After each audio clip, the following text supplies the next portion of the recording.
The always green forest is a lush and beautiful land teeming with life and magic. The awakened wood king, majestic deer-ed, goblins, ratkind, daubers of all traditions, and many more call it their home. They are friends to the forest, belonging to it just as a leaf does to a tree. However, there is trouble in the forest. A crack has formed in the darkness, leaking rot and decay. Trees are withering, crops are failing to mature. Strange, twisted creatures have been seen in the shadows. The Rock Weaver has returned, threatening all life in Britain. The always green forest needs heroes. The Seeds of Decay is a 5th edition campaign setting that covers the expansive, always green forest. Meet new folks, build amazing contraptions, and engage in a compelling adventure from 1st to 8th levels. Be our hero and back Seeds of Decay today.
There is more. I told you about her and that I could not speak of her. I made a promise. Yeah, well, I haven't asked because, privacy. I trust you. I trust you so much that I will take everything that I care about and blind jump a portal from only your calculations alone. I trust you that much. But you need to tell me more, because sometimes your judgment fails and there's no one here that knows all the things that you do, that has all that information. I couldn't help. I couldn't connect to you. I couldn't reach you in any way. I had no idea what was going on, and you were gone for days, full days. We didn't know why. No one knew why. You have to tell more. First, let me start with I am sorry. I don't want to keep secrets from you, from my brother, from Alia, or Dr. Lamara. A promise was made, though, to an entity named Tubit. She passed on a piece of technology from the First Horizon, and having this information is what has caused some of our problems. But she has also helped us. Her name is Aurora. After what I just experienced, it reminded me of something that Tubit and I had discussed. The one difference between her and I in taking on this both gift and burden is that she was alone, and I am not. You acquired a tech from the First Horizon. Do you want to know what I saw when I connected to that ship all those days ago when we were under the water, Samir? I felt a level of malice, the need to come here and conquer, to bring death and destruction. And I trust your judgment, don't get me wrong. But whatever Aurora is, you let that into your mind. And it is something that was acquired from a place of strong malice. You then went ahead and then connected that to our ship, whatever your intention may have been, and let another entity enter your brain, your mind, and let it run rampant. Do you want to know what I saw, what I had to do to protect you? And even with my skills and level of expertise, only could perhaps create a wall around you so you would not be completely consumed. There was a chance we would have lost you, Tamir. So please, if it's not too much to ask, could we please be sure that your brother is still your brother? And could we please be sure that you can trust us? I think we need a lot of trust exercises. It's very, very difficult to make out, but the light flashes on the eyes of this young woman. Those are Aurora's eyes. I don't understand. Something is not quite right. Who is Aurora? Who are you? I am Ari. It is nice to meet you, Ari. But I am looking for Aurora. Checking files. Aurora. A code name given to a series of important files. Readouts on a war machine of some kind, not of the Third Horizon. Are these files part of you? Yes, I am Ari, a new running system. I have been functioning for exactly 1 hour and 27 minutes. What happened to Aurora? Roughly 2 hours ago, a reset on the system caused an update. It seems as if a virus was cleared from the system, but in doing so wrote a new code. The one. Uhara, Mm-hmm. can we talk, Uh, please?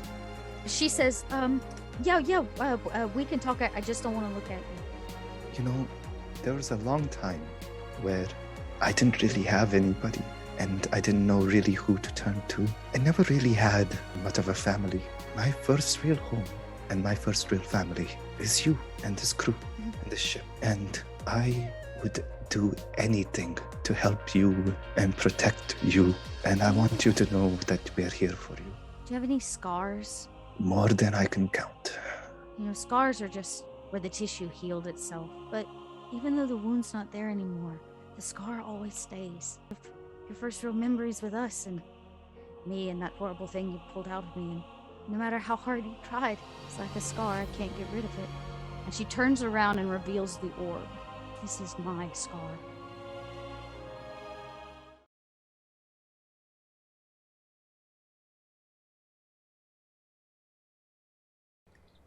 Arise, minions, and welcome to unMadeGaming. We are here for another episode of Rebellion the Game. So, as you saw at the beginning of our videos, we are sponsored here by Seeds of Decay, a brand new 5th edition setting, bestiary, magic items, magical spells, classes, races, super cool artwork over on Kickstarter right now. They hit their goal in less than 2 hours. They tripled their goal in less than 24 hours. You are guaranteed to get all the things that are on there. And right now, I believe we are pushing towards sweet, really cool ass looking minis for their stretch goal. So go check that out. Link down below, or go to link.unmadegaming.com/decay. Get on over there, get your Kickstarter backed, and get yourself some cool stuff. Yeah, that's it for that. If you'd like to support the channel, check out that Patreon link down below. Best way to do it. Best way to get all of our behind-the-scenes stuff. While you're down there, click on that Discord link. Join the Discord. Be a part of the community. Be a part of the conversation. And as always, in the bottom right-hand corner, you will see the corruption bar. That bar serves two purposes. One is when that bar fills, Dot does whatever she wants to us. And two, every single dollar that goes into that bar goes back to these wonderful, amazing faces that you see here before you. That being said, Dot, kill us in space, please. Nobody's ever died on this channel. Nobody's ever died. You exploded us into pieces. But Not for a lack Did of you trying. die? I don't know, because I was unconscious and I was deja vu? rebuilt. We've had this I was conversation. rebuilt We like a robot. we haven't died. You killed like a lot of mystics, and then like we killed a Oh, bunch of people. Oh, and yeah, then there it's was a like good thing more y'all are explosions. special. We also can't Right? forget, we can't give Dot Plot all the credit. armor. We can't give Dot all the credit because chat killed Aurora. So that's, you know. Yeah, chat did the most heinous thing. Of all the crimes and all of the moral ambiguity we have done, chat, you killed a little girl. Listen, here's technically a fuck? thousands of year old. It wasn't AI. a little girl. She's an ancient AI. She's a program. Here's a deep cut. You don't know that, Dad. Tamir lives in Second Life, okay? No. Here's a deep cut that I have. At least we only knew Daisy for a few seconds. Chat. Chat.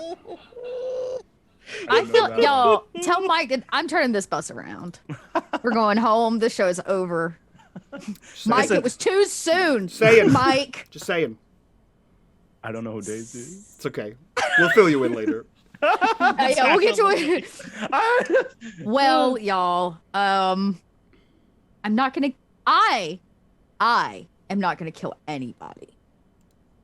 Because everything that happens is a consequence of your actions. So really the question is, are you gonna kill anybody?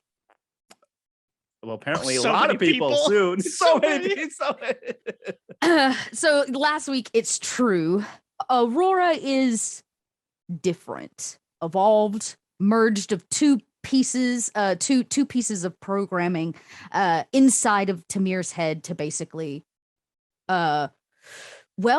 keep Tamir from dying.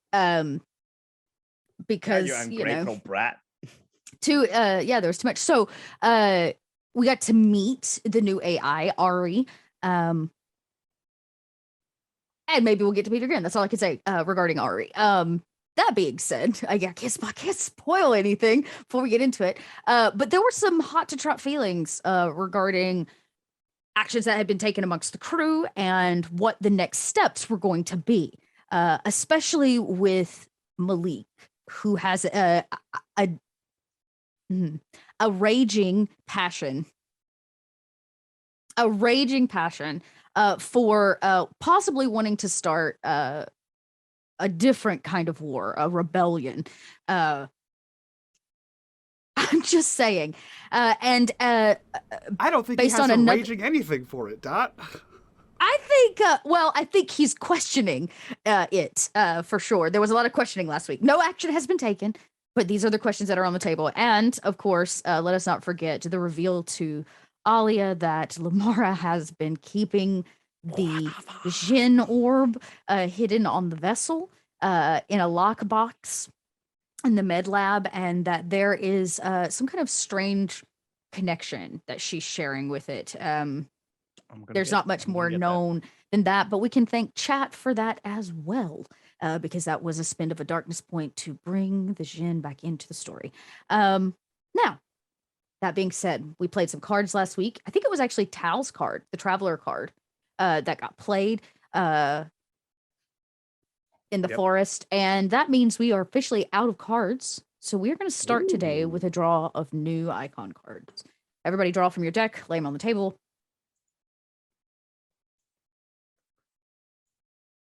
All right. What did I even get? Move it over left so I can see it. There. Yeah, there you go. Yeah. Perfect. Let's see what we got in play here. Oh, death. This is the first time the death card has been played by the Lady of Tears. Is that what I got? No. Yeah. Yeah, you drew the death card by the Lady of Tears. Oh, y'all. The Mountain from the Traveler. Ooh, that's also a landmark I don't think that we have had drawn yet. 2 red cards in play and 2 green. Person of influence and a captain. Okay. I hate this. I hate this already. No. The cards are in play. I'm gonna die, on the y'all. No. So excited. No. I don't know what's happening, but I'm ready. We're about to Okay. crash into a mountain because someone told us to, and the captain's dying. All right. Like I said, I won't kill you. It just depends on your reaction. And so, okay. Last time it felt like there was still some unfinished conversation, especially since it was Tamir that learned that maybe his brother's trying to start a little bit of a war. or there was talk of it, and all of you have met in the mess hall. It's just the sounds of like empty space, white noise aboard the ship. And Lumara is there and walks in with Alia. Malik, Tamir, and Tal, all of you finally share a space.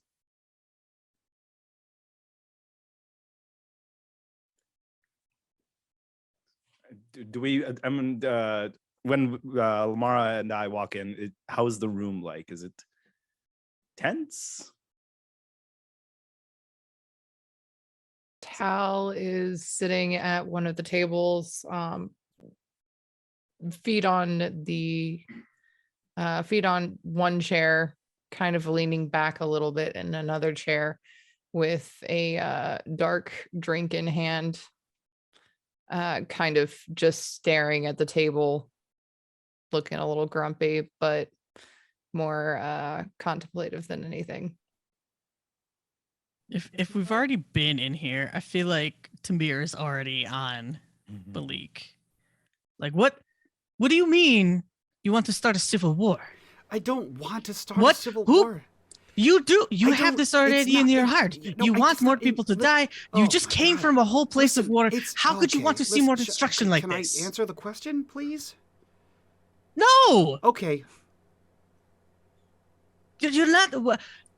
How is this going to help the emissaries? How is this going to help us? How is this going to help Coriolis? You're going to get so many innocent people killed. Do you want more children to grow up like we did? Can I go yet? Go. Look, the plan that the Children of Song have is going to start one. The Nazarene have already infiltrated the people of this moon, and they're already spreading disinformation. They're the responsible party for, you'd know if you were awake. They're the ones responsible for the suicide bombers that went off when we arrived here. The Nazarene sacrifice have infiltrated every part of this moon, and the Children of the Song mean to capture a high-ranking official of the Order of the Pariah, who is also secretly a member of the Nazarene sacrifice. And when they do that, that's all the Nazarene need as an excuse to go to war. I think that's literally what they're here for. They're here to discuss whether or not they're going to war. So when that person gets captured, they're going to go to war. They're going to blame it. The Nazarene's going to blame it on whoever they want to blame it on. Either the civilians, the Children of the Song, the emissaries, Coriolis, the Consortium, whoever the hell they want to point the finger at. Hell, even the Free League is trying to unionize, I think. So anyone could be their target, and it's just the tip of a scale. This mission happens with or without us, and when it does, they're going to war. They don't have to. If we leave, they're going to do it anyway. If we try to stop them, they're going to do it anyway. Like, where is the it doesn't happen? I think if I can say something, I think the plan is not necessarily to start the war, but more so, now that we're more prepared, at least have an actionable plan to remove the innocent. It's like knowing the plan before it happens and then having that used against them so that more people can live and not have to die unnecessarily. If something is inevitable, isn't the goal maybe to have it in our control, to move it in a direction that is more favorable? Alia, that's a great thought, but we can't move all of these innocent people anywhere. But what this group wants is for the emissary to not go to that council. What if we made it so that they were just sick? You know, people get sick. What if someone just got sick that day? Can't make it. Sorry. And I look at Lamara. Lamara, you know how to make people look sick. I know how to make people sick, Yes. Sick enough to avoid a council meeting?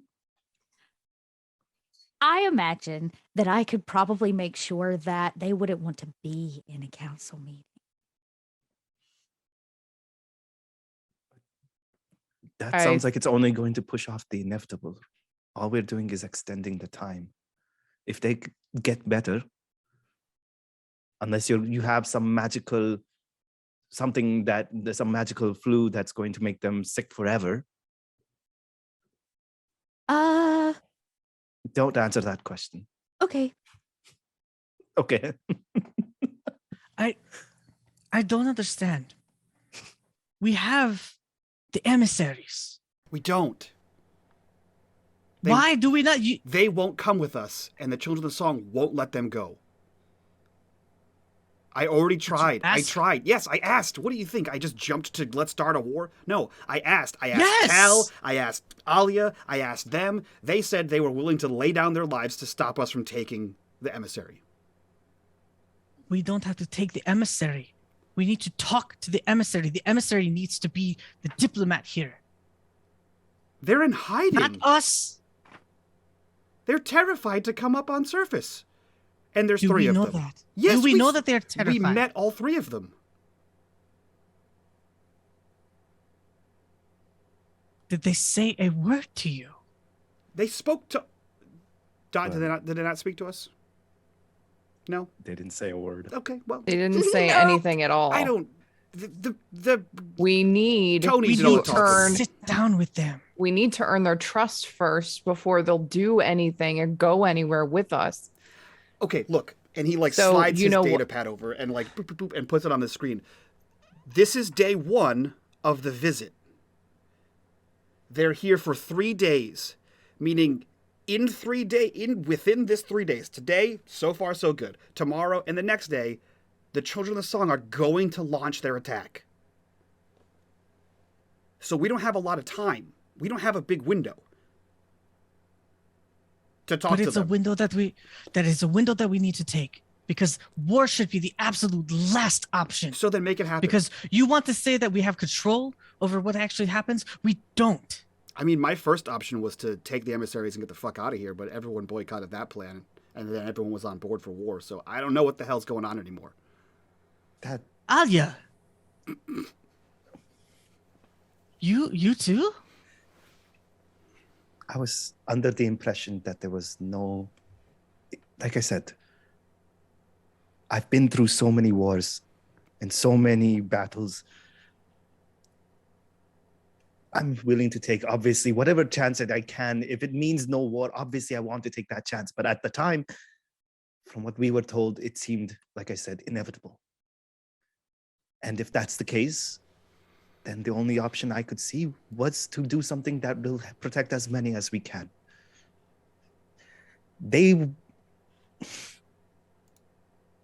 I'm not a diplomat, nor am I well-versed in how to handle people. Hell, I've gone my entire life avoiding people.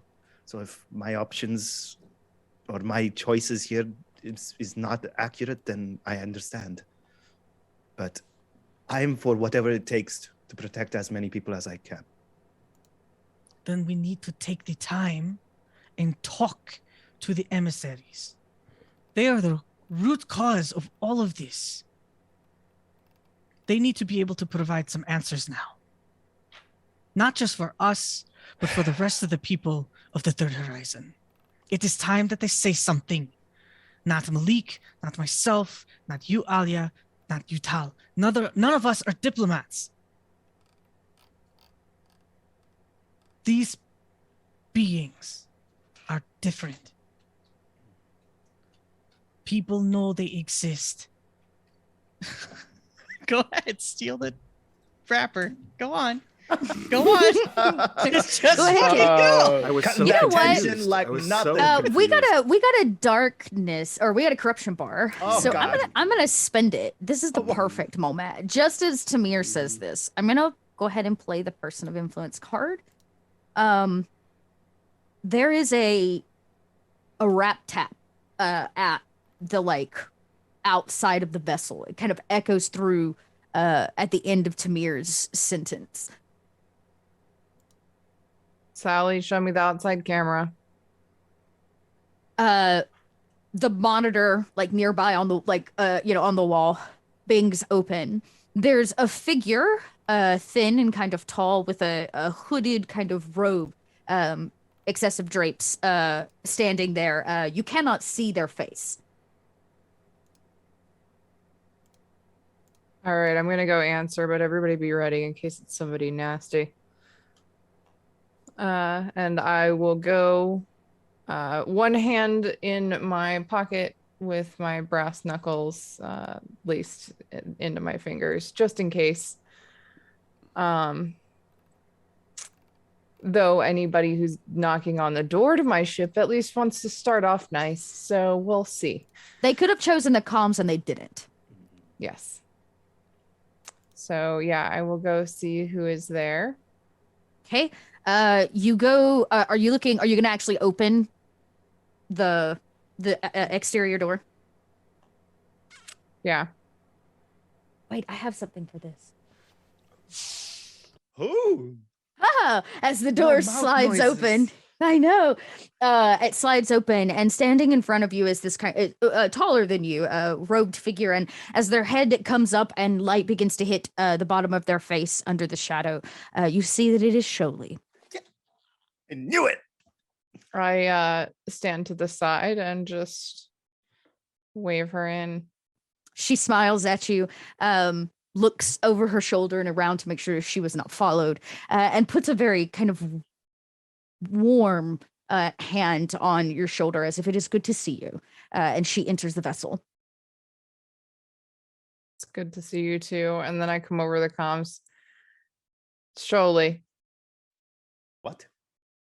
And I will start walking her towards the where everybody is, and I'll say, it's good to see you. Wouldn't have expected you here though. I wish it was under better circumstances. You see Alia before Sholian could even like make it to where they're originally at. Like she runs out, and then you kind of see her like pause for a second, like she can't really believe her eyes that she's here. And then like you just see her rush up and just get, like lift her up into a big hug. You hear her kind of give a little laugh of joy as she hugs you back as much as she can under your tight kind of squeeze. And when the embrace is done, she puts a hand on your face very tenderly, and she says, "I see you are well." Well as I can be, and more so they are keeping me well. Good. I knew that they would do such a thing. Why I kind of left you with them. But I have a feeling that there is something wrong. The air is stale. Well, maybe you came here to freshen it up. I'm afraid not. But, your rest of your crew? Oh. I'm sure, like, Alia kind of just steps back and kind of lets Tal and Sholey go first. And then kind of follows behind. Tal actually lets them go and kind of stays back and says, "Sally, change the air vents so it pulls in new air." Releasing air vents. And you kind of feel like a fresh of outside air kind of begin to cycle again. You're all met again in the mess. Tamir, Lumara, and Malik are met with the sight of Sholey. As she arrives, she removes the kind of robe, the hooded piece of the robe, and you see, her beautifully bald head. And she stares at all of you with a bit of a warm smile, as if it is good to see you all in one place and uninjured.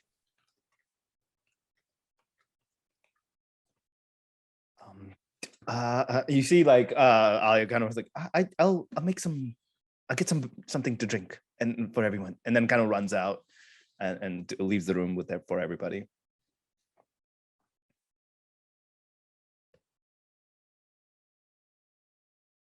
So I feel what? like it is just very tense and quiet. Yeah, and Shirley knows it. She can Yeah. like feel it. So she comes in and has a seat to kind of lighten the mood or to change the dynamic a little bit. And she pats maybe an empty seat for somebody to come join her, any of you to come join her. Yeah, I'll sit nearby and I'll say, so what exactly brings you here in such a time? I had heard you were going to be here a few days, and Tony let me know that you had arrived on the planet. He also let me know he had filled you in on a few things, and there was some hesitancy.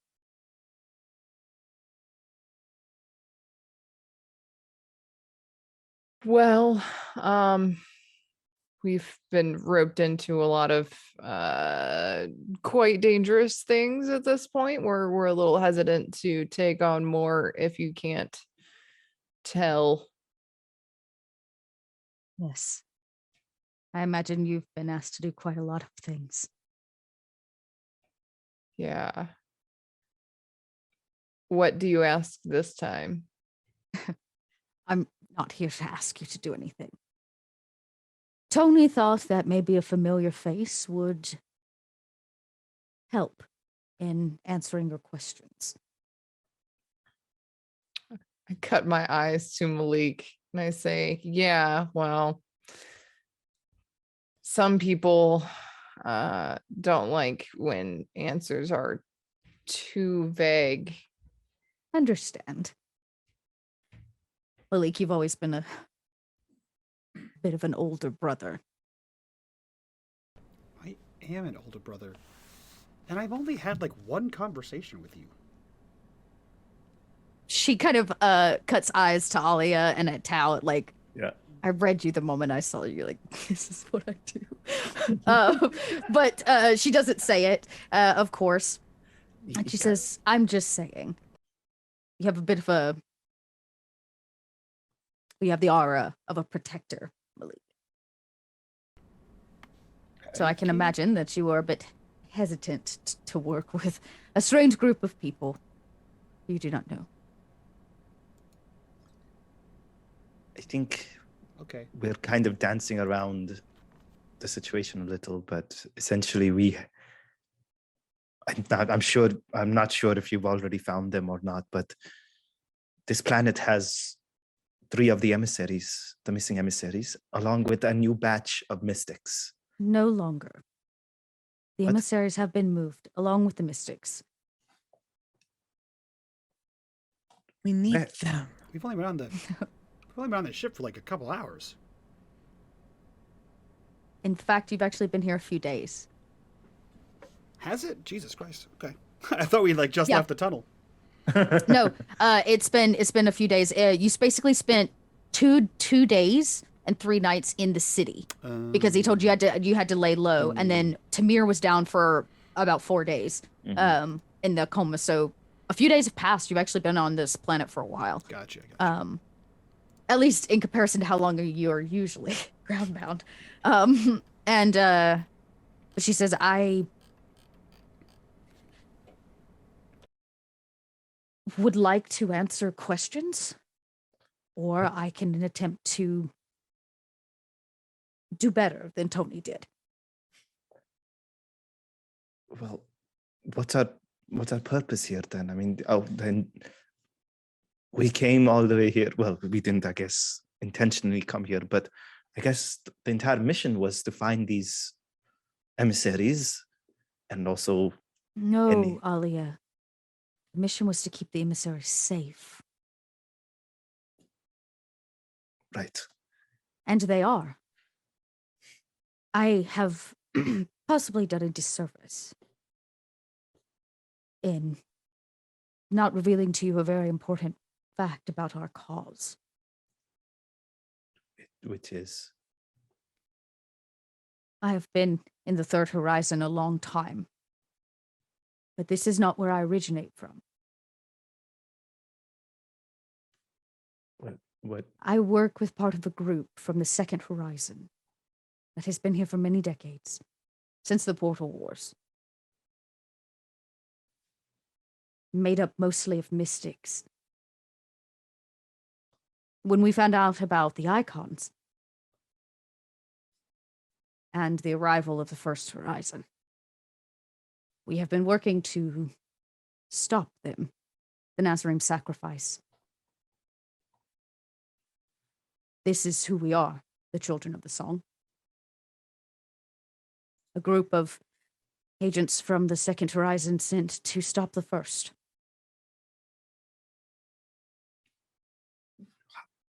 Why was this kept?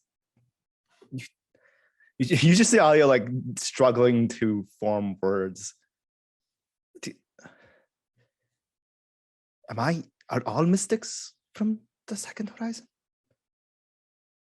Not anymore. Like these two, and she gestures to Tal and Tamir, there are powers awakening inside of people of the Third Horizon every day. And the arrival of the emissaries has been a beacon, awakening more and more. When they, after the first one died, we knew we had no choice. We had to do something. And then all of you seeded out the information that the Nazarene sacrifice was here and deeply embedded in many of the government's military activity all throughout the Third Horizon. With the attacks against the Order of the Pariah and the Mysticides,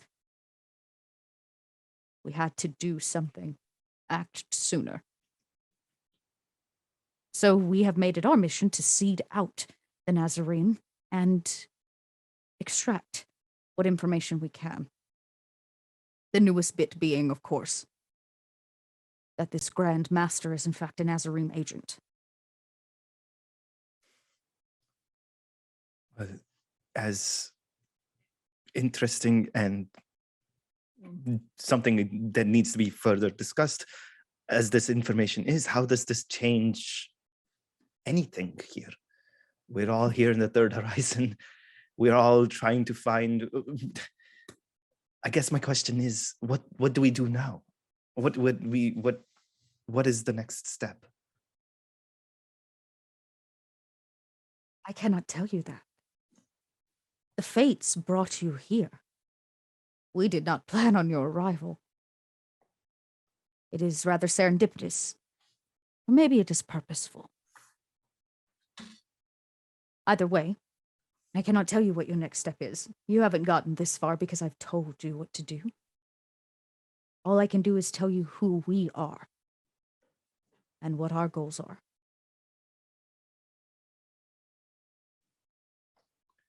So, what purpose do we serve? We've been trying to find the emissaries. We have found them. They are safe. If you feel so inclined, you can go home.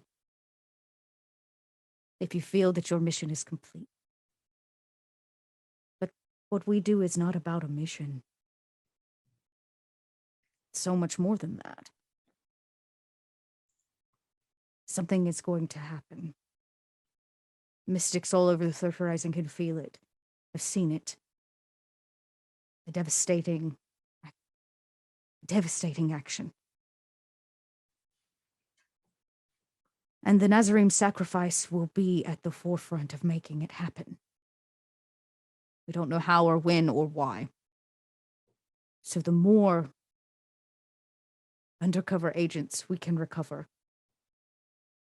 the more Nazarene sacrifice we can get our hands on in their information, the better we can plan for whatever it is that they are on the absolute cusp of completing.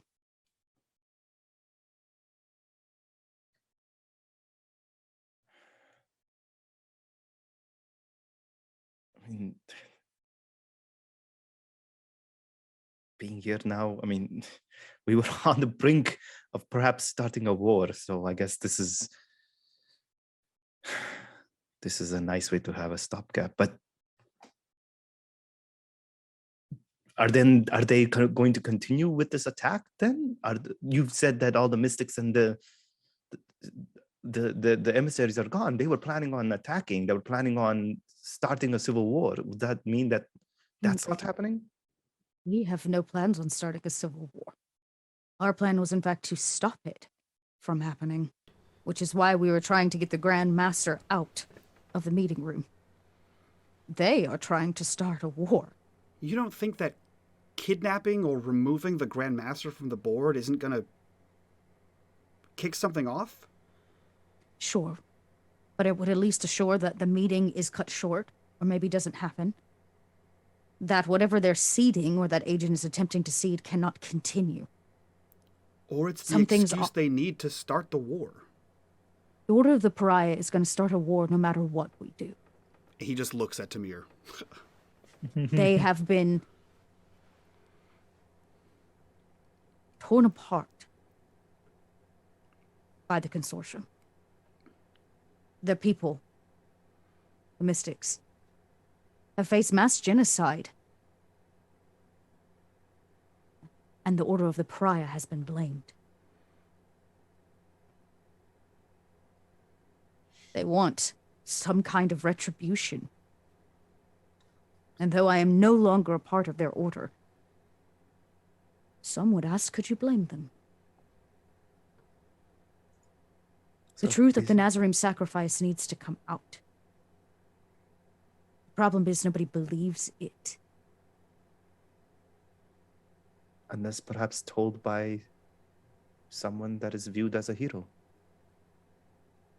Possibly. People need a hero sometimes. Alia looks at Malik. He does not notice. Yeah, and he just turns and goes, I mean, you were about to do a radio broadcast. What? People believe in you. Lamara sits up. She goes, "It's true. I saw it. I was there. Almost. He almost did it. Oh, I'm sorry. He did not almost do it. I'm just saying that the people believe in you and you have become their voice. And if perhaps hearing through you about the Nazarene sacrifice and what they are planning to do and their nefarious deeds and how they have been the instrument and the masterminds behind all of their tragedies, maybe we can have them rally and not have to go through this unnecessary war. Do have a rapport with at least a few people. If you can convince a few people, they might be able to convince a few more people. Word of mouth shit, you know. There's literally rally a to television what? station. We do have a reporter. Rally to what? That this is not the Order of the Pariah's fault. It's not anybody else's fault except for this clandestine organization that has been going around and seeding discord and chaos and fueling all this anger and pain. What's different from what you said to what I said? You think the people are the one who are going to war? You think the Consortium gives a fuck about what the people of this moon think? Or the people on Kua think? Or the people on anywhere think? Algol? And he looks at Tamir for a second. The Consortium set us up to be heroes of the Consortium, so they had a battle cry when they fought the Order. We can rally the people. The Consortium and the Order are still going to go to war. So rally the people to what? We can rally them to other war and be a third party. The war's happening whether we say anything or not. I can make a speech. I can rally the people. I can't rally the Consortium. I can't rally the Legion. But what do you want me to rally them to? The emissaries? And then what? We all go into hiding? What's the plan here? Surely, that's my question. Why are the emissaries in hiding? Why will they not stand up and say something? They have a unique position and a unique power. It's not that they won't get up and say something. It's that they will be hunted and killed. Plain and simple. And We've they're already lost cowards. 2 of them. All of these people are worth their lives? All of Some this would death? say.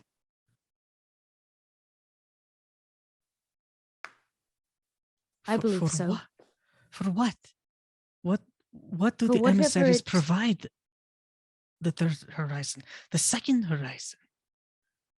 What are they doing aside from also stirring chaos and discord? Well, some things, Tamir, are built on faith. I have faith. I have But faith in also- the emissaries. I have faith in my brother. And that And is such how? a wonderful thing to have. And I'm not saying that that is wrong or right. And nobody here is forcing you to work for the emissaries. In fact, I've heard that you've joined the Draconites. We didn't really have a choice. Seems like this entire journey, every step we have taken has always been either a choice between a rock or a hard place. It's always been, what's the worst? Which one is the worst one? I guess we're just tired of not having a say or a choice in anything that's happening, or an idea of where to even go.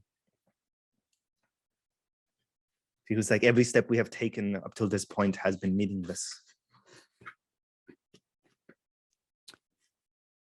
All of the steps that you have taken have revealed a first horizon coup inside, attempting to start a civil war. Your steps have saved that woman's life. She points to Lamara. Your steps have brought about 2 new mystics. Your steps have inspired what some might call new art. And she looks at Malik, and hope in those that didn't have it. I would say that not a single one of the steps you have taken to get here has been wasted.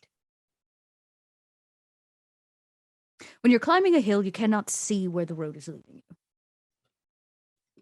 You're only going up and up. And somewhere along that hill, you may question why you even bother. Isn't it easier just to turn around and go back down the hill?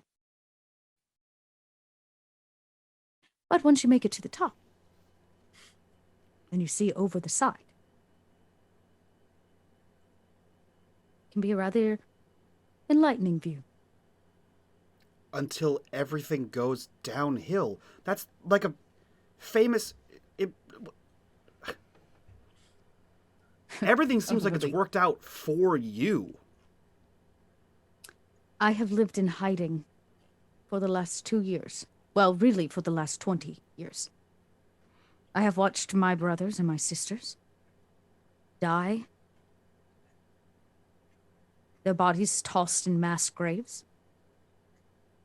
I have withstood torture, medical examination against my will. I have watched entire towns go up in flames. I offered a part of my spirit to put a djinn in a jar to save Alia's life. I would not say much has worked out for me. But I can tell you what has offered new light in my life is the emissaries. I've spent many decades researching the original First Horizon tech, which seems to be lost to history. After the Portal Wars, the majority of it was destroyed. I have gone from planet to planet, trying to seek out old ways. Old technology, old religious symbols.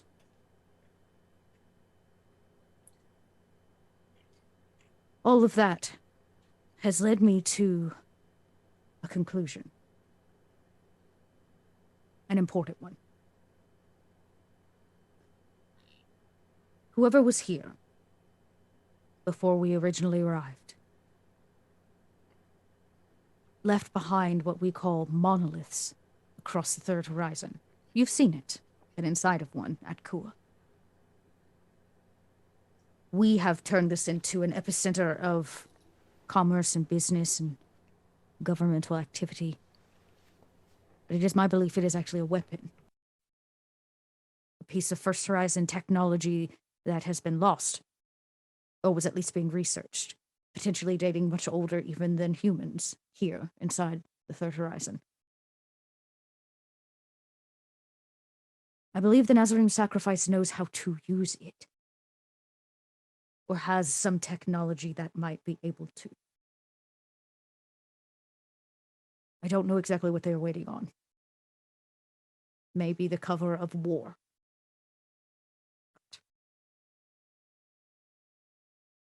I believe the emissaries also know how to use it, and may be able to shut it down. So we have a war that cannot be stopped, that is being used to cover for something much worse. And the only way to stop it is finding the people that we do not have, or at least with us. Or they're already on their way to do it, whatever that is. It's, I guess, what I mean, do we just, sounds like we just sit tight? Is that it? Do we just stand by? That is a choice you will have to make. I unfortunately cannot do that. I will be heading back to Coriolis for a period of time. In fact, I'm going to see your sister. You see at that mention, you just like, there's been a level of frustration building up in Alia, and you see her like slam out the table, like the first sign of actual like aggression. And do what? Do what? I have been following you this entire time. I've been following them this entire time. We have been on one mission after the other, and each one never feels like it has ever been completed. And the one thing we have finally came here to do has been said that it's okay, we have done it. Here you go. And now we have to go. And we're telling me that you're leaving back to Coriolis to do something. Then we are going to just sit here while we've been told that there's a war that's going to happen, that there's a bigger threat on the horizon that's going to be even worse, that unless the war is stopped, that can't happen. And I have no options as to how we can even possibly stop any of this. And you're telling us that the only choice that we have is to sit tight. I haven't told you to sit tight. If you feel that is your only choice, I'm so sorry. I only came to give you answers. Not a mission. What answers?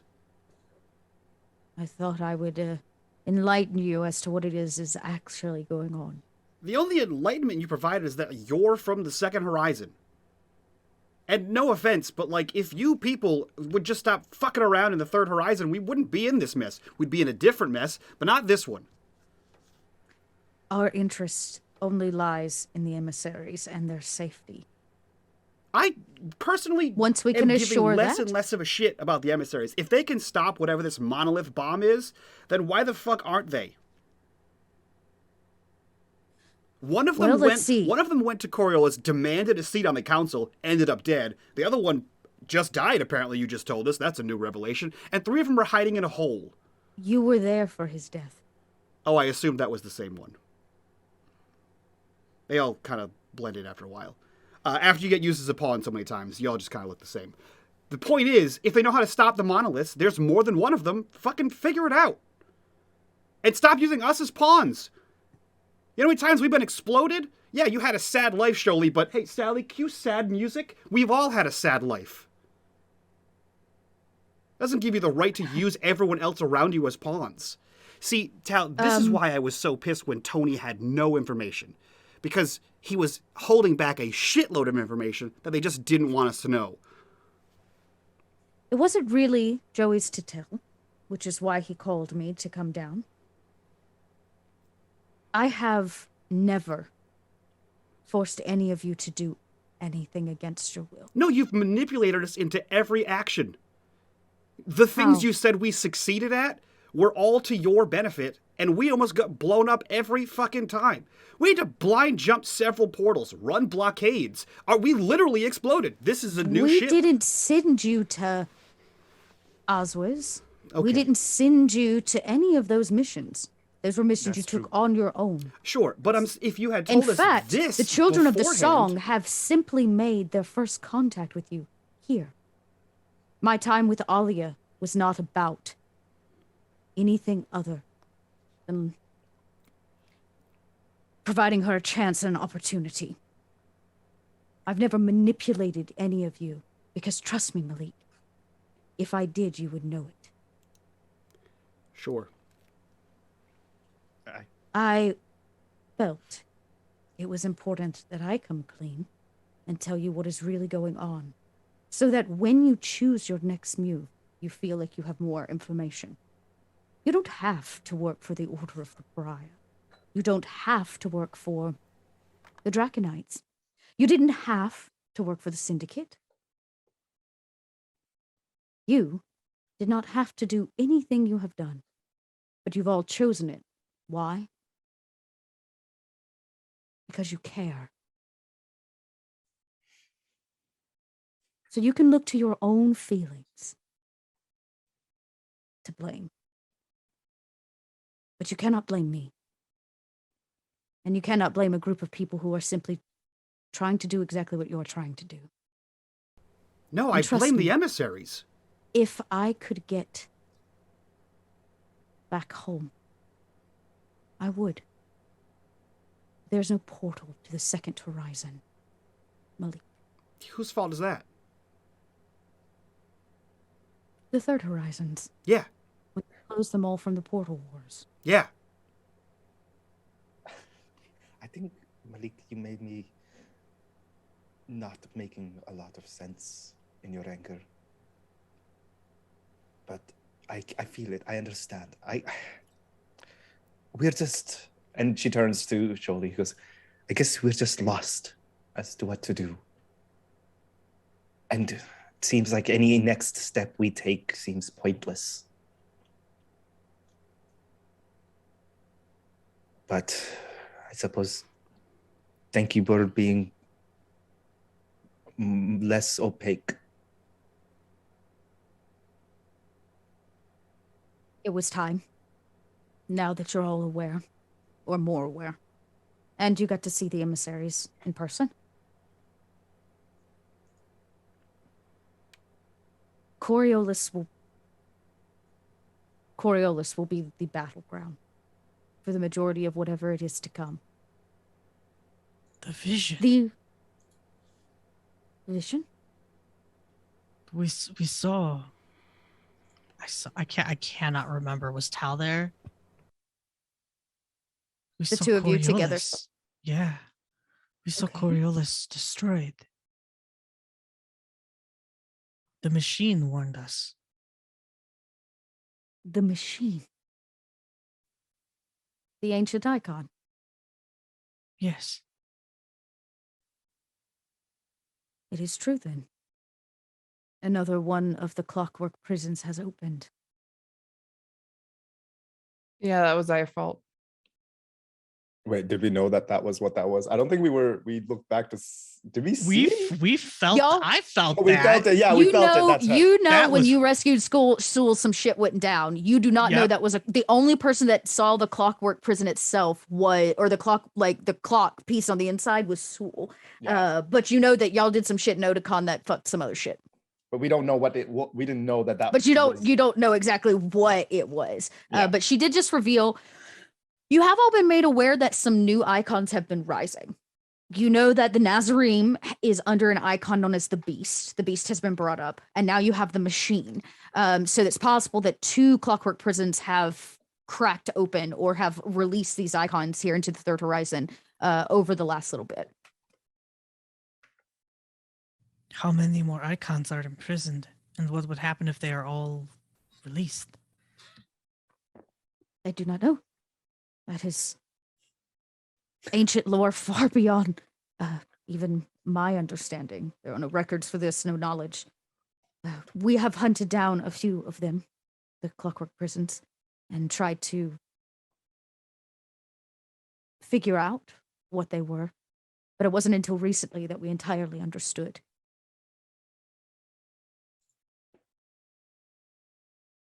They are ancient technology left here by the beings that were here, that created the portals and the monoliths. For whatever reason, they felt that the beast and the machine were... I do not know. That they were better off locked away from time.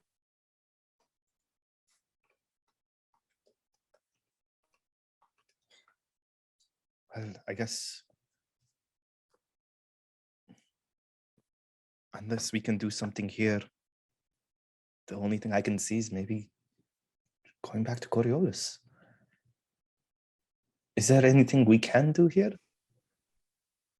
Well, you can always stop the Grandmaster. Well, if that's what we must do, I'm open to it. But I leave it to my captain and the rest of the crew. Wherever you go, whatever it is that you do, I have no doubt that all 5 of you will make something miraculous happen.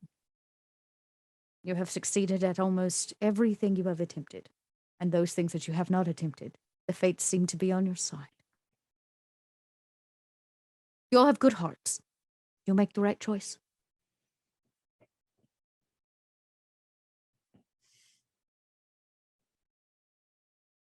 I still think it might work to have Lamara poison her or something.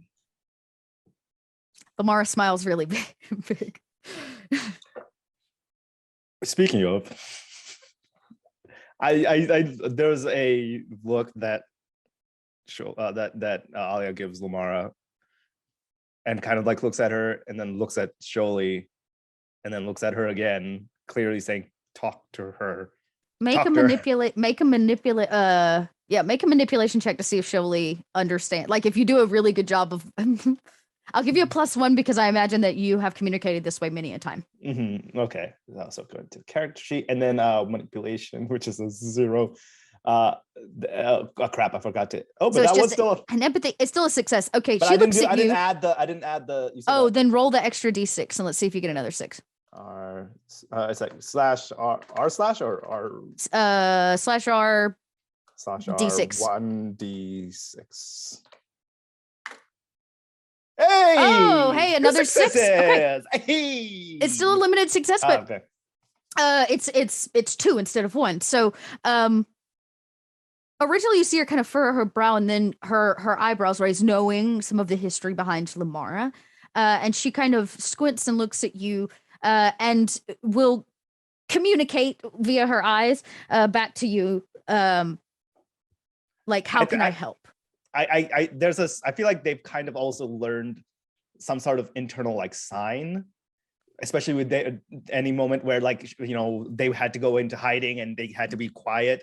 So like just to communicate something, just at least something simple. And then I sign as subtly as I can, in trouble, needs help.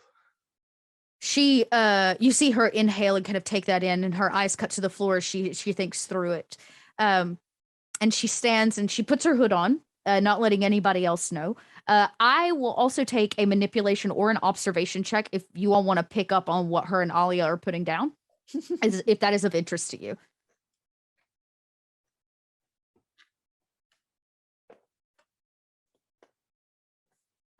You won't necessarily understand what Alia says, but you'll know that they're communicating.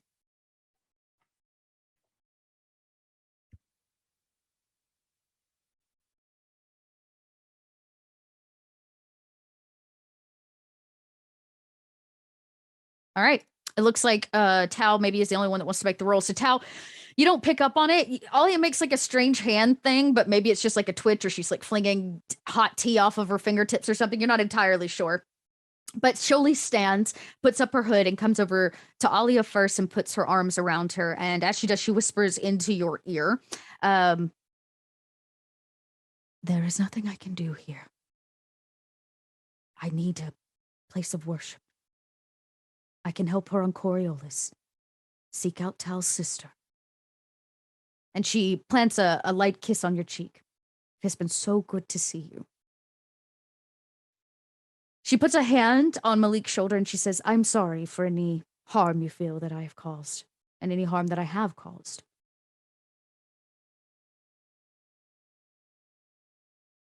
She turns to Tal and to Mir, and she takes kind of one of each of your hands, and she smiles at you both, and she says, I hope to see you again soon. And you as well.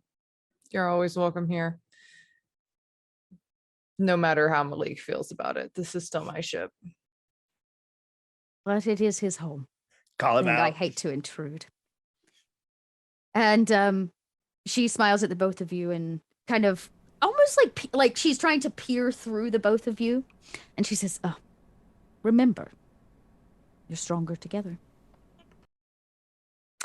And she turns and stops last at Lamara. You can see she doesn't really know this woman, like, at all. She's kind of, this is all new to her. And Lamara looks a little, like, taken aback, and Sholi again gives that peer as if she's looking through her. And she smiles and she says, oh, you'll be okay. And Lamara goes, I hope so. And Sholi smiles and puts a hand on Lamar's shoulder as the last one, as you hear her kind of head down the hallway to the flight that goes below deck and out to the main door, leaving you all once again in a state of, oh, yes. Oh, I was just going to say that Alia follows her out. Oh, like, okay. Out, like, kind of as she's walking out. And then she goes, when this is all over and we have a moment to just sit, I would love to hear more about your home. It's been a long time since I've been there. May not even be the same. Well, that's why it's in the memory, right? And we go and revisit. Maybe. But sometimes we make new homes. True. I'm so glad that you have found one, Alia. Me too. Me too. Take care. You too. And be careful. Nothing Well. really is as it seems. Are you going to be a little less cryptic, or is that just what I'll have to go Since on? unfortunately, I'm completely transparent at this point. In fact, I'm feeling rather vulnerable, which is a new feeling for me. That being said, no, the Nazarene, they're everywhere, hiding in plain sight. And if it is true you're coming back to Coriolis, it is not as you are going to remember it. You've been gone a few weeks, and the riots have taken their toll. Good to know. We'll be careful. And you may all want to find a couple good disguises. You are kind of popular amongst the people of the station. Oh dear. Well, I guess time to pull out my old mask again. Maybe it's time for a new one. And she kind of winks at you. And she turns and leaves, and you once again hear the door close behind her.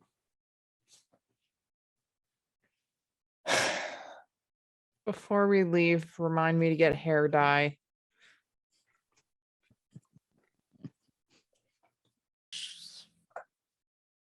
I don't feel good about any of this.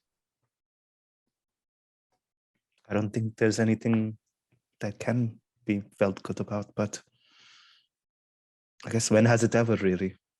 We do our best.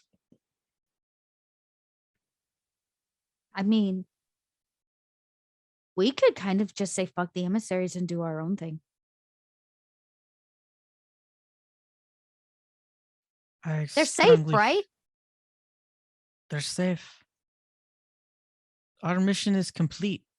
Is it not, Captain? So what? Now we can go on vacation? Well, the last actual mission we had was with the Draconites to recover the evidence that the Order of the Pariah didn't start the war, which we did. I look at Malik. Did you send that information back anywhere? When you told me to. Okay, so that's been reported to. We now know the emissary is wherever they are. The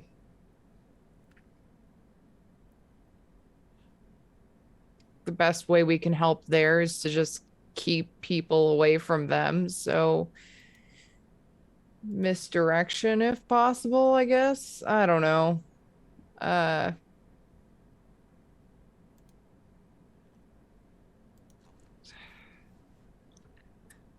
The children of the song want to avoid war by avoiding the conversation that needs to happen in order to officially kick off the war in their eyes. Which, you know how well not talking does. And I just kind of like look around like, yeah, you know how good that goes. I don't know. Oh, KP, were you talking? You're muted. Oh, I was just saying, like, Alia kind of stares at you for a second, not understanding, and then it clicks, and she goes, I see what you did there. That was clever. That was funny. Yeah. We don't talk. I get it. Yes. Yeah. Runs in the family. So, realistically, we are free traders. We can go do whatever the fuck we want. Why does y'all can leave the ship at any point too, just as a reminder that that is also an option if I don't do something that you like. At that word, Alia like firmly sits down at the table, just like as if though like saying, "I'm not going anywhere." I'm not going anywhere either, but I still have another mission of my own. Which is? I've two. One is to continue protecting what is left of Aurora. And the other is to bring more awareness and knowledge about the machine.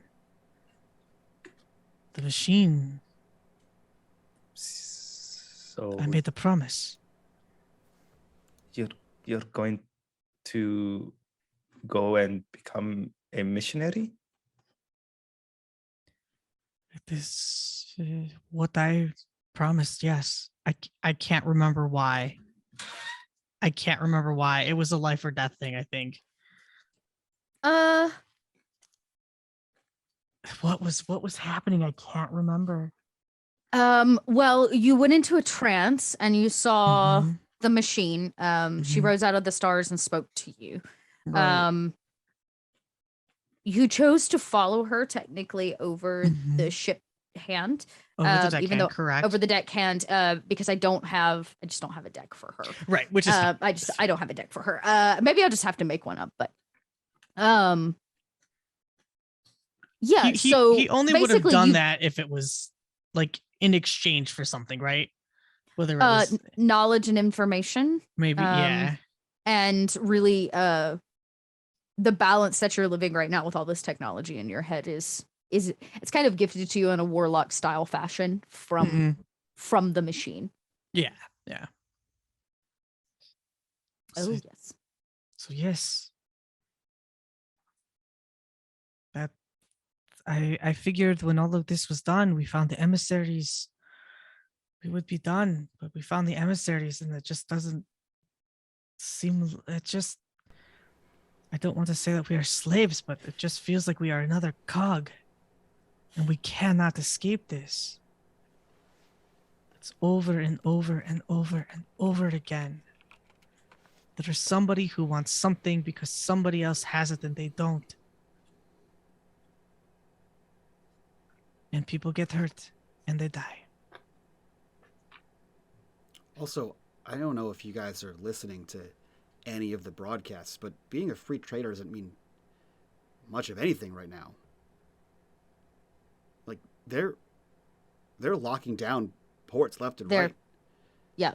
The last radio broadcast you got is that the Free League, who runs all the ports and stations and deck hands and all of the above, are on strike. They basically are holding themselves and their work hostage against the Consortium until peace can be found. Look, I only say we are free traders because we're not actually beholden to do anything right now. We are free to go about our will. Now, we don't have much to do with that freedom except for not put Tamir in danger. Really, I feel like you protecting Aurora is just stay out of danger. So we shouldn't be going into war zones.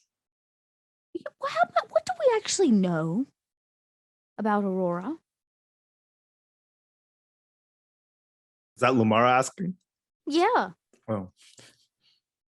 Aurora is an AI program from the First Horizon who has information that What kind of program?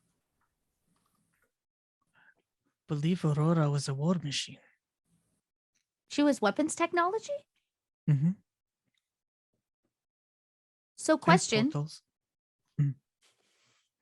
could she not be used against this big monolith weapon or whatever?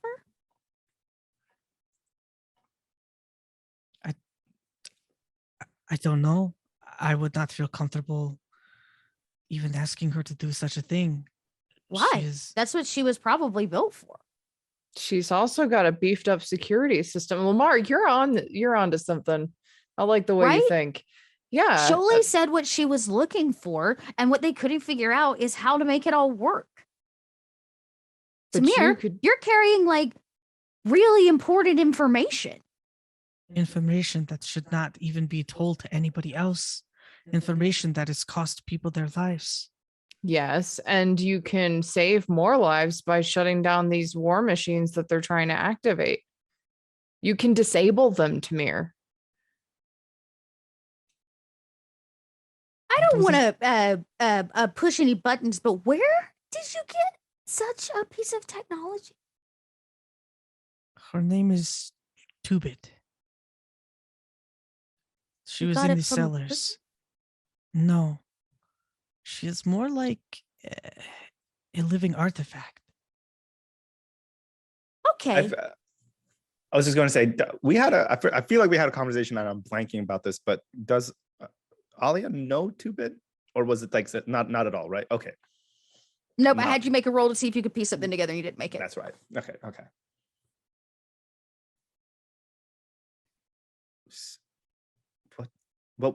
Why you though? Like, did she say why she chose you to get this very, very important piece of technology, it seems?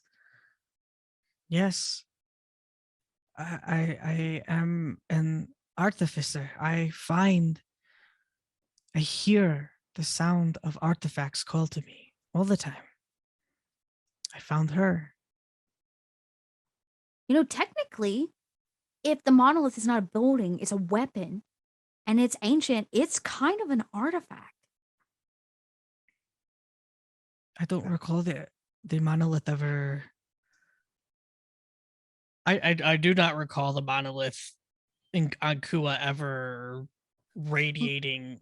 Artifacts speak to you differently. Some of them have like different radio waves or like wavelengths in terms of how you pick them up. Some are very, very strong and fresh, like the pearls, right, that were pulled out of the swamp. Others are different, like the glasses. They call to you in a different way. You've never really thought about trying to connect with the monolith. And if it was an artifact, it's huge. So more than likely it's on maybe a different wavelength or broadcast. You know what I mean? Like it's you know, it's just different. You've not really put that kind of mystic energy towards it. Yeah, I don't know. Artifacts require age. They require faith. Technically it is the place of worship on Kua. They require people to believe in it or have given it power. Well, it sounds like two people right now between the Nazarene and the Order of the Song are very much believing that it could be something. Tamir, I don't mean to just put this out there, but it seems like everybody's being really transparent because I've never met that woman before in my life. Okay. I'm not really a spiritual person.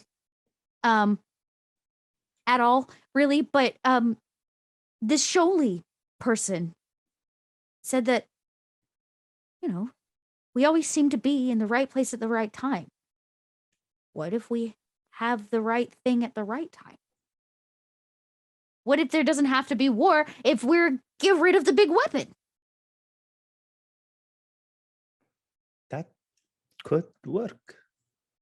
And if it's the monolith, what do you think it's aiming at? Probably Coriolis. I mean, that's the only thing worth really for them. When Tal says that, and it happens, it's going to happen to Tamir, but Tal, you get the flash as well because you were connected. That moment from the dream where Coriolis breaks in half and falls from the sky and begins burning up in the atmosphere of Kua.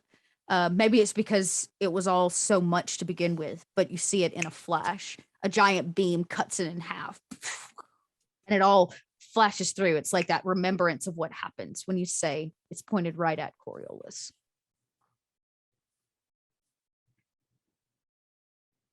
We have to stop that. Was there like a visible sign of that, of them having this?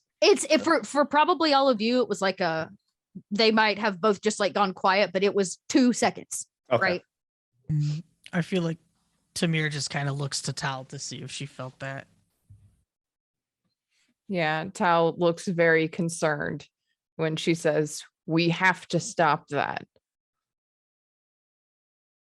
You want to, and I look around the room, you want to prevent some deaths? We have to disable the monoliths so they can't blow up Coriolis. What makes you so sure that that's where they're pointing? What else could you shoot with the monolith on Kua? Fair point. We've seen Coriolis get destroyed. You've had visions. Yes. Well, you have my vote, if that's what we want to do next. Do I have to remind everyone that the monolith on Kua is like the seat of power for the entire hegemony? The bad guys. Like, all of the families of the Zenith live on it. The entire, the army, the Legion, is based out of it. We should have picked them instead of the Dragon Knights, huh? Would have made it easier. It seems like we're kind of damned if we do, damned if we don't, but at least it's worth a try. If it means there is at least a sliver of a chance that we can stop the destruction of Coriolis. We've done blind jumps through portals. We've run multiple barricades. You've, Malik, hacked just about the entire Third Horizon at this point. We fought the Jinn. If nothing else, we can die saying we tried to save the entirety of Coriolis. Tamir, you also know that Aurora is not just a program for running a weapon. It was a program for running a specific vessel, and therefore Yes. information regarding how to jump from the first to the third horizon. Yes. You could also make that jump. To I the think- first horizon? They have computers, and information, and if Malik can hack that, he might be able to hack something on the other side. If it were to be of interest. You have never gone through that with Aurora. You don't even know what that looks like. But technically, she is the technology that makes that possible. She got us through that blind jump. Listen,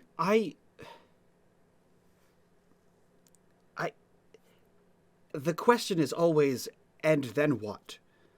So, okay, let's say we jump. Let's say we jump. We escape the blockade again. We jump. We go to Kua. We stop the monolith. Right? We stop the Nazarene sacrifice from detonating the monolith and apparently blowing up Coriolis. Then we just saved the Consortium, who is going to war with the Order of the Pariah. What next? What? So we stop. Oh, I was thinking we could stop take a hunting. vacation on Kua. That would be great. That'd be nice. So we That we would not. The swamp was awful. That's true. That place did kind of suck. That's awful. We stop the Space Needle from blowing up a space station so that several galaxies can go to war. Where does it? That's not what Sholi said. There are more monoliths. We would have to go and find them and disable all of them. Good thing I have a ship good for exploring. Malik, Yeah. could you say hack the Nazarene's technology? I guess it depends on what it is. I mean, Tamir has First Horizon technology. You could hack that and use it. To do what? To just, the problem is the Nazarene. The Maybe- order, the Children of Song will go away. Right? Once the emissaries are protected. Once the Nazarene's not here to kill them and start an internal civil war. So if we just get rid of the Nazarene sacrifice and we stop the flame before it's ignited, then ta-da! And everything goes back to normal. No, it doesn't. God, I wish I could live in the fairy tale world that you guys have concocted. But so the Nazarene are fighting the Children of the Song. If we take them both out, sure, they go away. They've already ignited the flame in several systems. Even if they go away, those people who had no idea they were being manipulated are still going to be very mad at the people they were manipulated to hate. If we take out the people from the Nazarene and the Children of the Song, the Consortium and the Hegemony are still going to hate the Order, and there's still going to be a war. Not if when they do know we the stop truth. sacrificing ourselves to be heroes? But not if they know the truth. If we can prove it. We sent the probe, right? Which was the big thing that started this standoff anyways. Does it? Because the last time we gave everyone the truth, everyone lost their fucking mind. There's always Charity. She could broadcast the truth. We gave the truth directly to the people. Sometimes it's better to come from a voice that people like to hear from. Everybody loves Charity. Malik does not like Charity. Well, Malik doesn't like anything. He likes me. I do like her. He actually said it. Huh? I'll be damned. It's called progress, Alia. He kind of pats her on the back. Good work. My question still stands. When do we stop sacrificing? When do the 5 people here stop saving the galaxy? You see how ridiculous that sounds? That's a holovid. That's a holovid I've seen on screen. 5 people save the galaxy? That's ridiculous.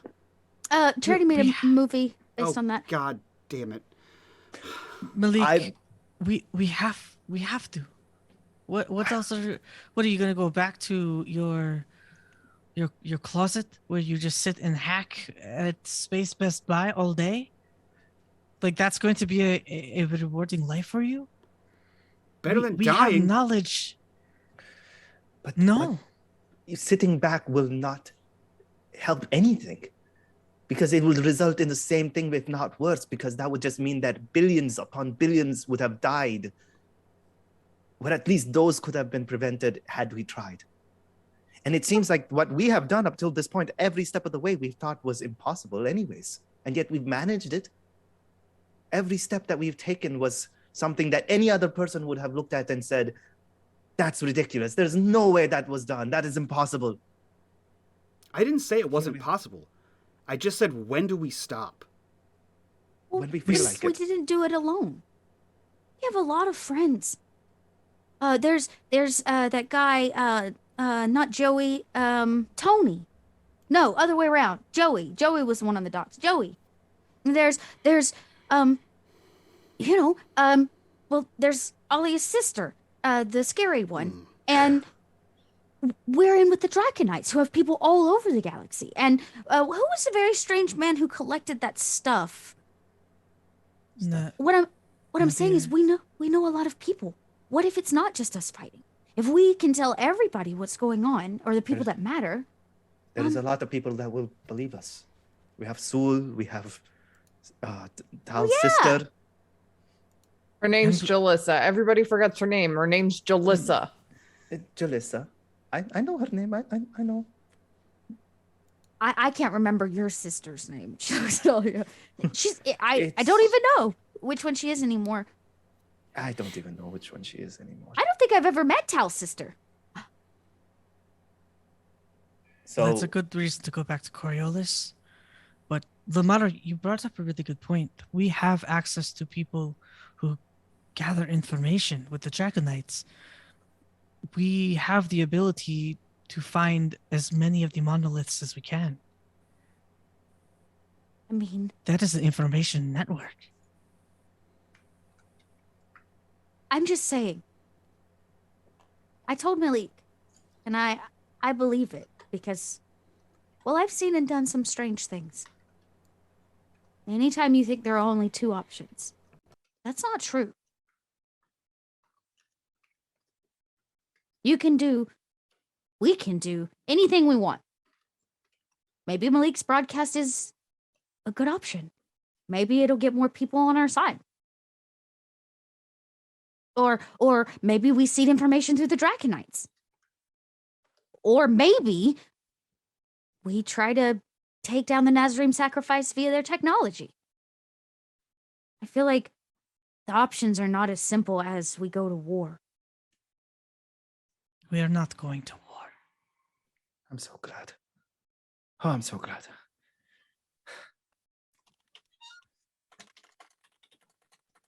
I hate to tell you all, but we're already in a war. We're just trying to prevent it from getting worse. That's really it. Well, sitting here and just talking may not really help with that. Perhaps we can just do like what we always have. Great. So once we're restocked, we're going back to going back to Coriolis, I guess, and then down to Kua, because that's the vacation spot. Yes, that's the vacation spot. Maybe we'll go play with the baby tiger again. We know for certain that Coriolis is going to be blown up. We could perhaps prevent that in the very least. And Malik, if you don't want to participate, we'll drop you off at Coriolis and you can go hack whatever you want from there. You don't have to come with us since you obviously are not believing in what we're doing. I never said I didn't believe in what you're doing. I just said, when does it stop? Malik, you know it doesn't. When does anything ever stop? It stops when you die. And even then, it still goes on. You're just not there to witness it. The best we can do is just do the best we can with what's given. If you're thinking that any one of us is going to be happy just stopping all of this when we have the ability to not have it happen, when we have the information and the knowledge, and you think that any one of us can just sit back and say, let others deal with it, I don't think that's going to happen. I don't think any of us are like that. be it now, be in the future when new stuff comes about. It's what Soli said, we're good people. As much as we like to deny it, we're good people. And when presented with a situation where we can help and we have the power to do something about it, some level, we do so. And if that means doing it all our lives, so be it.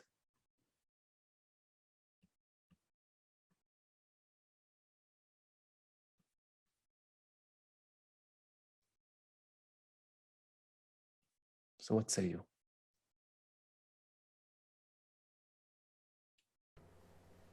Fuck it. What does that mean? I guess we fucking, I don't know, save the galaxy or whatever. Are we gonna blow up the monolith? You're really good at blowing stuff up. We're You not answered gonna- her. I gotta blow up the monolith. We don't know that yet. There's a lot of people that live on the monolith. So Disabling is a good idea. Disabling. We can probably hack the system and see if we can get any good information while we're there. Show what the Nazarene is doing to the rest of the world. And in the process, maybe learn more about the First Horizon and what they're planning. And the second. And the second, no. Oh, I need more chai. Let's see.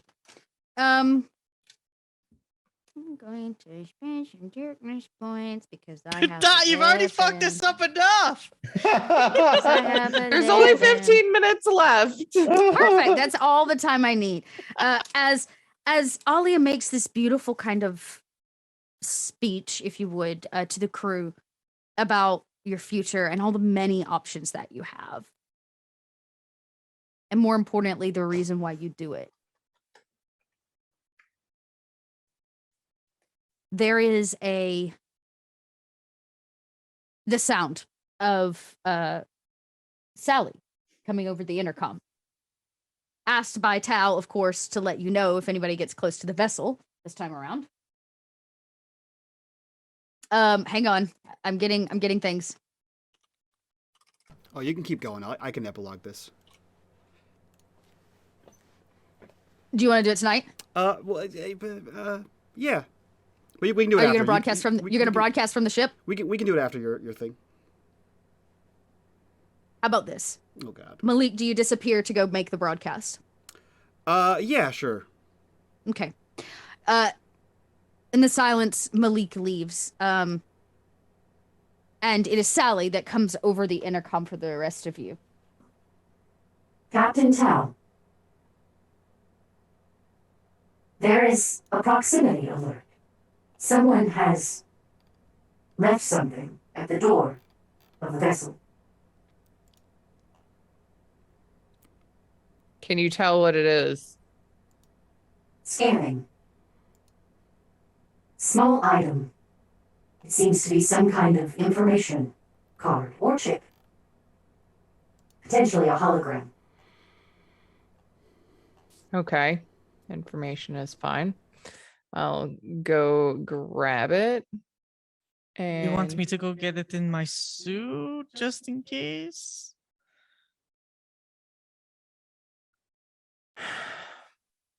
Go put on a suit. Fine. I go put on a suit to go get this.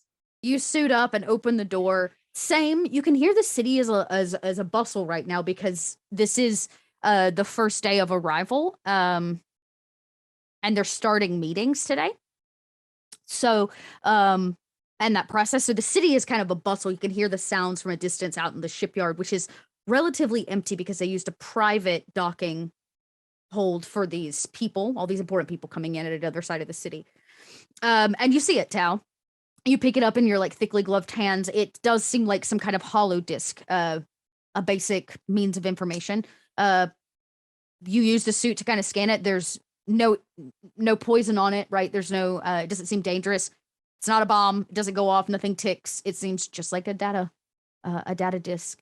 And as you turn and we see the door kind of close behind you, a disc in hand, the camera cuts to Malik in your bedroom? Sure. It's a pirate radio broadcast, so. Perfect. Pirate radio broadcast it is. I will need a data gen roll from you to see how far you can get the broadcast out. Oh, okay. Interesting. Because, I want to see how far it reaches. Yeah. Okay, cool. You're using your equipment, so take your +1. Yeah. Data gen +3. 1 success. A single success. Okay. Where do you feel it is most important to broadcast? Because you're not going to be able to reach the whole third horizon. Let me give you. I'm gonna push. I'm gonna pray to the icons. You can get a darkness point from that. Yeah. Malik prays to an icon? What? The faceless one Woof. has been called. Okay. Woof. Nope. All right. We're gonna go with the single success. So tell me what your priorities are, and then we'll see where it goes from there. The priority, I guess, would be. Wait, does my blessing on the ship help at all with equipment? No, because it's not a mystic. It's not like a. It's not a real, like any kind of spiritual role. My priority would be the Kua system. Okay, so you want to hit Coriolis and Kua. Yeah. For sure. Yeah. The 2 big cities. I was going to give you 4 things that you could hit. So like you could be like, I want to hit the other pirate radio, or I want to make sure Charity gets it, or I want to make sure it goes to Algol, or like where else do you want to broadcast? You get 4 spots. I assume. So here, my assumption is that Charity is on Coriolis. I could be wrong, but that's my assumption. Yeah. And it's a good assumption. There's likely a pirate relay on Coriolis, and also there's likely Draconites. Or they will eventually get the information. Yeah. Okay, so you're gonna Coriolis, anywhere else outside that you want to try to ping. I mean the system. So like Algol is in the Coriolis system, I think. So basically, at least that system. It's not. It says. You mean that loop? Hang on, let me go over to the map because it's in. So we can hit Algol. Algol is technically not in the Kua system. It's its own system. It's part of that Algol route. Yeah, so I guess like if Coriolis is the central point, like a radius, whatever the radius out from there can hit. I'll say in Kua it'll hit the major like moon stations, blah blah blah blah blah. You are in a place where you can probably hit. Yeah. You'll hit basically anything in this system. That's a no-brainer. You'll get Zalos, and I'll say because you're hitting Kua, you'll probably get all of the shutdown things there. So like Hamura, Talon. There's nothing in Uhara and nothing really in Talon. So what's left of Hamura. So you're gonna hit both sides of this, right? The order is part of the order is gonna get this broadcast, as well as the Zenithians, as well as anybody that's under the Consortium or the homogeny. So you're kind of hitting the core here, and then we'll see how it spreads. That'll be next week. So we see you hack in. You put out a radio broadcast as like best you can. You see the numbers tick of those that are listening live, and what do we hear? Cool. You hear, people of the Third Horizon. My name is Malik Al-Assad, crewmate of the Defiant and rebel son of Algol. We stand poised on the brink of war, a backward slide to the days of our ancestors clawed their way into the Third Horizon. The hegemony ready their boots on your necks. These blood purists want to control the horizon through force, and where once the Consortium stood against their ideals, the lust for Burr has darkened their vision to the truth that stands before them. And the bulletin only serves to shade your eyes as well. To this end, I call on the Free League to stand apart from your Zenithian counterparts, to see beyond the veil of lies, and to rise as champions of the people. The Order of the Pariah, once saviors of the Third Horizon, have been infiltrated by the very enemy they gave everything to defeat during the Portal Wars. This is not a claim that I make lightly, but the Order of the Pariah has been infiltrated by a cult known as the Nazarene Sacrifice. But the Nazarene are not the only people manipulating you. There is a group called the Children of the Song, who we have identified as remnants of the Portal Wars from the Second Horizon. At this point, war is inevitable, and it is far beyond time for us to take back the horizon. Our integrity sells for so little, but it is all we really have. It is the only thing in the world worth having. We must never lose it or give it away. We must never let them take it from us. It is the very last inch of us, but within that inch we are free. The crew of the Defiant stands with you. We are rebels for a cause, poets with a dream, and we won't let this world die without a fight.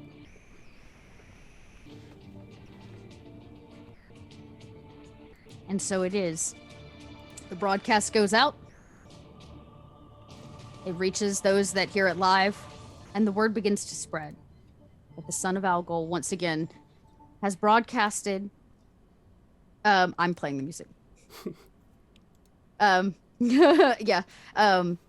It has once again reached the ears of everyone that the son of Algol has spoken out against all factions except for the Free League, for those who are working against the Consortium, against the Homogeny, and against the Order of the Pariah. We end this week here on a call to the people. And we'll be back next week to see what was delivered and how the message is received. Woo! Woo! Let's fucking episode. let's go around and do these introductions. I think we all need a drink and to talk about this episode in the after show. If you guys want access to the after show, Patreon link down below. You're not gonna want to miss this one. This has been a week of after shows. Yeah. So we'll start with Dot. Dot, who are you? Where can we find you? What are you up to? I'm Little Red Dot. I'm out here playing games, telling stories. I work for Kobold Press. Come check me out over there. I do a lot of gameplay for them. And when I'm not doing that, you can catch me in my podcast, Stitch Fate, edited by the ever-talented Nomadic. Actually, I got two things I'll remind everybody about. I don't know if sales are still open, but maybe they are. The cruise is coming up. March. Come hang out, play, let's see some sunshine and roll some dice with some cool folk. So you can go check out D3 at Sea for that if you want to come play in some tables and, of course, go on a cruise with us. It'd be cool. With me, and KP's going to be there taking pictures because ever-talented man he is. And then I've started running private games for people. You can go over to Start Playing Games, look me up, Little Red Dot. I've got a few things out, and for those of you who are fans of kind of dark sci-fi, in this show, I'm going to actually, starting in March, probably run a private Aliens campaign. So it is a pay-to-play type thing, but I'm finding it's a great way for me to connect back with the community. So come play some games with me. Perfect. Ding. Support a great creator like that so she can keep Thanks, doing friends. these sort of things because, nothing comes for free. Oh, y'all like my mushy sweater? Thanks. As of right now, Dot has only one seat left in her upcoming game on Start Playing Games. It's true. Go check it out. That's Sunday, and I've launched a D&D one-shot, but the Aliens game will be coming. Let's hump over to KP. Who are you? Where can we find you? What are you up to? Hello. My name is KP. I play Alia on the show, and I go by KP Lemon Studios everywhere on the internet. I do photography, cosplay photography, and portraiture.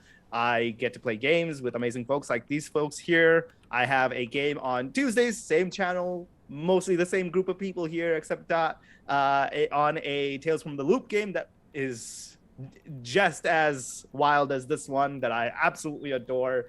And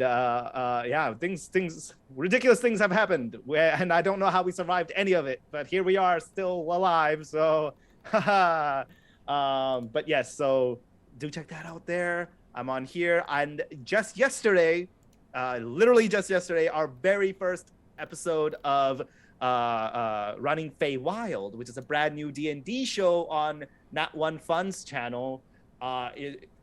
We just aired it for the first time, and so it's going to be very easy to get into, have a lot to catch up on, and let me tell you, it is an absolute blast. I am so excited of just with the first episode, with how Dan did all the overlays and the special effects, and we literally had a wormhole that sucked the entire overlay into it, pretending as if though we got sucked in, because the entire premise of the show is that super cool.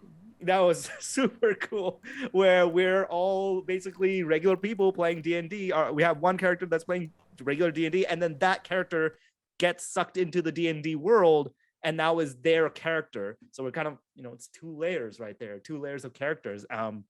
and it's already super fun. So yeah, just one episode in already. So yeah, come join us. We'll be going next Wednesday again. That's where that is. I don't know if this is I forget if this is just being recorded or if it's going to be live. I'll need to double check, but I'll be with the Kill All Monsters podcast this weekend, talking about the Rakshasas and how they connect to Indian mythology, where that comes from, whether or not it's even close to what the original mythology is like, and whether or not they're still monsters and should we still kill them. Okay. So, yeah, that's going to be a lot of fun. Cool. Aris, who are you? Where can we find you, and what are you up to? Hello, I'm Eris Savad. I do a bunch of things, but I make things like the dice trays you see over here, bags, jewelry, all that stuff. You can find the things that I make at erisavad.com. And starting tomorrow, oh my gosh. Starting tomorrow, all my pre-made things in store are 30% off. Gnome's being All right. inappropriate in private chat. Gnome, get it together. Who are you? Where can we find you on the internet? And what are you up to? You pervert. I don't fucking do anything. I don't give a shit. Let's go to the after show. Yeah. Bullshit. Go buy bullshit. stuff from Eris' Lies. store. Absolute fucking lies. Erisavad.com. Use the code You Hot piece Dice of shit. Daddies I'm gonna go to your. for a nice discount. Hold up. No, we don't get time. Let's go. I will say, Yeah. I will plug one thing before we leave. Actually, two things. I lied.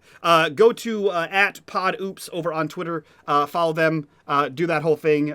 Get those numbers up. And last thing we're going to say is go to that Kickstarter. Links down below. Go over to the Seeds of Decay Kickstarter. Get it while it's hot. It's hot for 30 days. That's how the Kickstarters work. Go ahead. Do that. Absolutely. I'm going to read this straight off your fucking page, Gnome. Oh, hi, I'm Gnome, a streamer, podcaster, and digital communications freelancer. You can just cut the stream mic at any time. Go rate somebody. Show? Need stream productions, podcast editing, voice acting, social media consultation, or management? DM or email him. There you go. That's all the things that this guy does. So we'll see you next week, guys. From all of us to you. Bye-bye.